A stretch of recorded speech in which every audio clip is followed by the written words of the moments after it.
ఇదేం కరెక్ట్ కాదు. ఇది గతంలో కూడా ఎప్పుడు వెళ్ళిన సందర్భం లేదు కదా. ఆయన గతంలో 5 సంవత్సరాలు ముఖ్యమంత్రి చేశాడు, అనేకసార్లు వెళ్ళి వచ్చాడు, పట్టు వస్త్రాలు ఇచ్చాడు, తలంబ్రాలు ఇచ్చాడు, పూజలు పురస్కారాలు ఇచ్చాడు. ఇప్పుడు గవర్నమెంట్ మారగానే ఈ కొత్త పాలసీ పెట్టాల్సిన అవసరం ఏముంది? ఇలా ఎంతమందిని గుర్తిస్తారు? హిందూ యాత్రల్ని ఎంతమందిని గుర్తిస్తారు? వాళ్ళకైనా సింబల్ వేశారా? అసలు ఒకటిగా చెప్పాలంటే హిందూ అంటే ఎవరు? దేన్ని బేస్ చేసుకొని హిందూ అంటారు? హిందువులు అందరూ తిరుపతి గుడికి వస్తున్నారా? రాని వాళ్ళు కూడా ఉంటారు. నాస్తికులు కూడా హిందువులే అంటారు. నాస్తికులు కూడా హిందువుల్లో భాగం.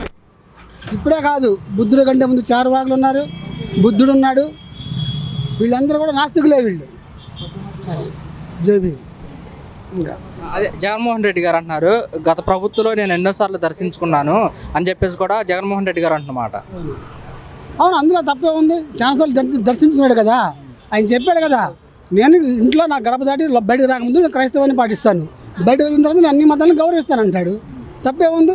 ఈ భారతదేశం ఉన్న ఒక్క మతతత్వ దేశం ఏం కాదు కదా. ఇది లౌకిక దేశం. ఇది ఎవరు నచ్చిన మతాలను వాళ్ళు పాటించవచ్చు.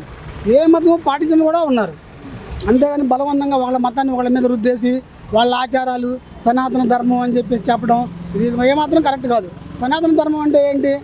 సనాతన ధర్మంలో బాల్య వివాహాలు ఉన్నాయి, సతీ సాగమనం ఉంది, వితంతువుగా మళ్ళీ పెళ్లి చేసే పరిస్థితి లేదు. ఇలా లేదు కదా మనకి. మన సనాతన ధర్మం ముందు అర్థం తెలుసుకోవాలి ఎవరు మాట్లాడినా కానీ.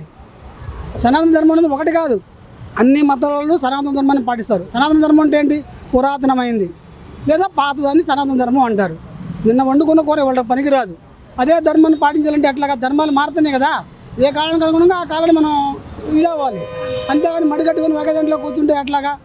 నీకు జరిగిందంటే లడ్డూలో కల్తీ జరిగింది, ల్యాబ్కి పంపించు. దీక్షలు చేస్తే లడ్డు అని పవిత్రం అయిపోద్దా? అవును కదా.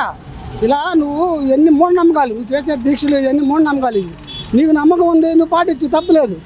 అంతేగాని ఈ మాత్రం ల్యాబులు ఎందుకు? ఇంకా టెస్టులు చేయడానికి ల్యాబులు ఎందుకు?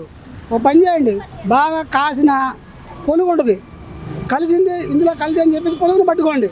మీకు కాలేదనుకో కలిసినట్టే. ఆ విధంగా కూడా టెస్ట్ చేసుకోవచ్చు. అది కూడా సనాతన ధర్మంలో గతంలో అది కూడా ఒక భాగమే. ఈ ల్యాబులు పరీక్షలు రాకముందు అలా ఫాలో అయితే సరిపోద్ది. పవన్ కళ్యాణ్ గారు అంటున్నారు, ఈ పార్టీకి కనుక మసీదులో కానీ చర్చిలో కానీ ఇలా కల్తీ కనుక జరుగుంటే దేశం మొత్తం అల్లకొల్లలు చేశాడు జగన్మోహన్ రెడ్డి అంటూ కూడా పవన్ కళ్యాణ్ గారు అంటున్నమాట. మీరేమంటారు? ఇవన్నీ మత ఘర్షణలు లేపడానికి మామూలుగా అందరూ ఇప్పుడు దాకా ప్రశాంతంగా బతుకుతున్నారు మనుషులు. వాళ్ళ మధ్యన మత కలవలు పెడతానికి ఇవన్నీ. ఆయనే అన్నాడు, టోపీ పెట్టుకుంటాడు, బిర్యానీ తింటాడు, నేను బీఫ్ తిన్నానంటాడు, మా నాన్న బీఫ్ తిన్నానంటాడు, మా నాన్న నాస్తికుడు, మా నాయనమ్మను దీపారాధన వెలిగిస్తే రాముల వారికి అందులో సిగరెట్ కాల్చుకునేవాడు అని అంటాడు. అలానే చిరంజీవి గారు కూడా అదే దారిలో ఉన్నాడు. అంత ఇదిగా నా దేవుడిని నమ్మాల్సినంత ఏం లేదు, అంత మనిషి చేసుకునేది అని చెప్పి చిరంజీవి గారు అన్నాడు. నాగబాబు గారు అయితే బహిరంగంగానే ప్రకటించాడు, నేను నాస్తికుడిని, దేవుడిని నమ్మను అని బహిరంగంగానే ప్రకటించాడు. మీ ఇంట్లోనే ఇన్ని వ్యత్యాసాలు ఉన్నప్పుడు ఇద్దరు హిందువుల్ని పెళ్లి చేసుకున్నావు, వాళ్ళకి నీకు నచ్చలేదు, డైవర్స్ అయిపోయినాయి. కనీసం 3వ భార్య క్రిస్టియన్ కదా, నీ కూతురు క్రిస్టియన్, నువ్వే చెప్తున్నావు, ఇంకెవరో చెప్పవసరంలా. ఇంక దీంట్లో నీకు మతాలు ఎక్కడ ఉన్నాయి?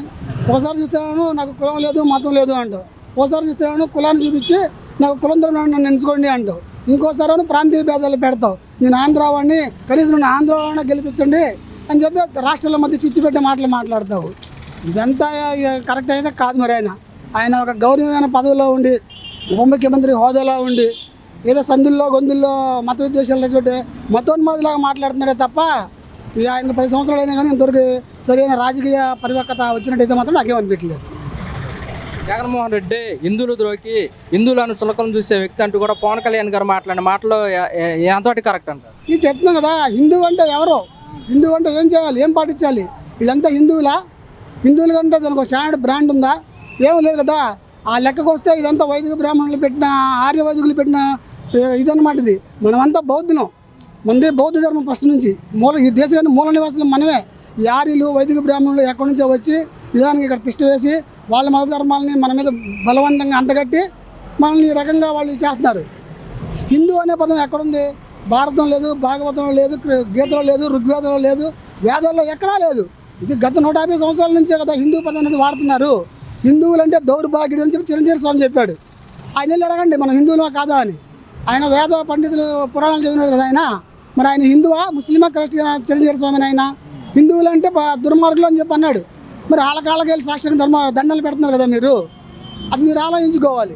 హిందూ అంటే ఈ పాటించాలి అని మీరు చెప్పండి. హిందూ ధర్మంలో అందరూ సతీసాగమనం పాటించలా. బ్రాహ్మణులు క్షత్రియులు వాళ్ళు మాత్రమే పాటించారు సతీసాగమనం అనేది. బాల్య వివాహాలు కూడా చేసుకోలేదు. బాల్య వివాహాలు అంటే ఏంటి? ఒక లాస్ట్ ఇంకోటి పోకుండా భర్త చచ్చిపోయి ఉంటే ఆ భార్య మీద నాస్తి పక్కకి వెళ్ళిపోకుండా చేసేవాళ్ళు. ఈ రోజున ముండ మోపించి గుండు కొట్టించి తెల్ల బట్టలు కట్టి ఒక మూలలో కూర్చోబెట్టే పరిస్థితి లేదు. రాజ్యాంగం వచ్చింది. ఇప్పుడు ఇలా చేస్తే జైల్లో పెడతారు. నువ్వు సతీసాగమనంలో ఏంటో చెప్పు ముందుగా. బాల్య వివాహం పాటించి మళ్ళీ వెనక్కి తీసుకెళ్తున్నావా? అలా చేస్తే జైల్లో పెడతారు పాటించే వాళ్ళని. మీరు చెప్పండి, మళ్ళీ వెనక్కి తీసుకెళ్తారా దేశాన్ని? ఇవన్నీ కరెక్ట్మైన విషయాలేం కాదు. మీరు పునరాలోచించుకోవాలి. ఎవరి ధర్మం వాళ్ళు పాటిస్తారు. ఇది లౌకిక దేశం. మన రాజ్యాంగం ఏం చెప్తుంది? మనది సెక్యులర్ కంట్రీ అని చెప్తుంది. ముందు లౌకిక దేశం అంటే ఏంటి, సెక్యులర్ అంటే ముందటి అర్థాలు తెలుసుకోవాలి.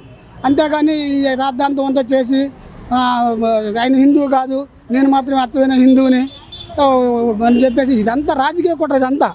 ఇదంతా ఏంటంటే ప్రభుత్వాలు ఏమంటే వాళ్ళు తేల్చుకోవాలి తప్ప ఈ సామాన్యులకు గలిబిలి చేసి అర్థం కాని భాషలో ఎవరికి కావాలండి కులాలు మతాలు? బయటకు వస్తే షేర్ ఆటో ఎక్కి అంటే అంత ఎవడో కులమో తెలియదు. మతం అంటావు నువ్వు. బయటకు వచ్చిన తర్వాత మత ప్రచారం దేనికి? నువ్వు నిజమైన భక్తి అయితే ఇంట్లో దండం పెట్టుకో. దేవుడవును సర్వంతర్యామి అంటాడు. నీకు ఎక్కడ దేవుడు ఉన్నాడు? బాత్రూంలో దేవుడు ఉంటాడు, బెడ్రూమ్లో దేవుడు ఉంటాడు, ఎక్కడికి వెళ్ళినా రోడ్డు మీద దేవుడు ఉంటాడు. నువ్వు దేవుడిని ఎలాగైనా తెలుసుకో, ఏ రూపంలో తెలుసుకో. గీతలో కృష్ణుడు ఏం చెప్పాడు? నన్ను ఏ రూపంలో కొలిసినా నన్ను కొలిసినట్టే అన్నాడు. ఇంకా అలాంటప్పుడు ఇవన్నీ మీకెందుకు? ఈ హిందువుల్లోనే చాలామంది నిరీశ్వరవాదులు, ప్రతిమల్ని పూజించరు. వాళ్ళు మామూలుగా ఏదో శక్తి ఉందని చెప్పి అనుకుంటారు తప్ప ఆకారాలు పెట్టి కృష్ణుడు శివుడు ఇవన్నీ ఏం పూజించరు. మరి మీరు హిందూ ధర్మం అంటే ఏంటి? మీరు ఏ ప్రాతిపదికన హిందూ అంటున్నారు? ఏ ప్రాతిపదికన సనాతన ధర్మం అంటున్నారు? ఏం లేదు. బౌద్ధం ఒక్కటే ఈ దేశం యొక్క మూల మతం. బౌద్ధం తర్వాత వచ్చిన నిన్నగాక మన సిక్కు, ఈ కర్ణాటకలో బసవుడు స్థాపించిన లింగాయత మతం, ఈ దేశ మతాలు. బ్రాహ్మణ మతము అలియాస్ హిందూ మతం, క్రైస్తవ్యం, ముస్లిం, ఈ మూడు విదేశీ మతాలే. చరిత్ర చదువుకోండి. ఏదో కథలు రాసిన పుస్తకాలు ఎవరు రాసిన పెట్టాడు రాసేసిన పుస్తకాలు చదువుకుంటే చరిత్ర తెలియదు. అంబేద్కర్ గారు చెప్తారు, చరిత్ర తెలిసిన వాడే చరిత్రను తిరగరాయగలడు, చరిత్ర తెలియనివాడు చరిత్రహీనుడిగానే మిగిలిపోతాడు. జై భీమ్. ఆకారాలు పెట్టి కృష్ణుడు శివుడు ఇవన్నీ ఏం పూజించరు. మరి మీరు హిందూ ధర్మం అంటే ఏంటి? మీరు ఏ ప్రాతిపదికన హిందూ అంటున్నారు? ఏ ప్రాతిపదికన సనాతన ధర్మం అంటున్నారు? ఏం లేదు. బౌద్ధం ఒక్కటే ఈ దేశం యొక్క మూల మతం. బౌద్ధం తర్వాత వచ్చిన నిన్నగాక మన సిక్కు, ఈ కర్ణాటకలో బసవుడు స్థాపించిన లింగాయత మతం, ఈ దేశ మతాలు. బ్రాహ్మణ మతము అలియాస్ హిందూ మతం, క్రైస్తవ్యం, ముస్లిం, ఈ మూడు విదేశీ మతాలే. చరిత్ర చదువుకోండి. ఏదో కథలు రాసిన పుస్తకాలు ఎవరు రాసిన పెట్టాడు రాసేసిన పుస్తకాలు చదువుకుంటే చరిత్ర తెలియదు. అంబేద్కర్ గారు చెప్తారు, చరిత్ర తెలిసిన వాడే చరిత్రను తిరగరాయగలడు, చరిత్ర తెలియనివాడు చరిత్రహీనుడిగానే మిగిలిపోతాడు. జై భీమ్.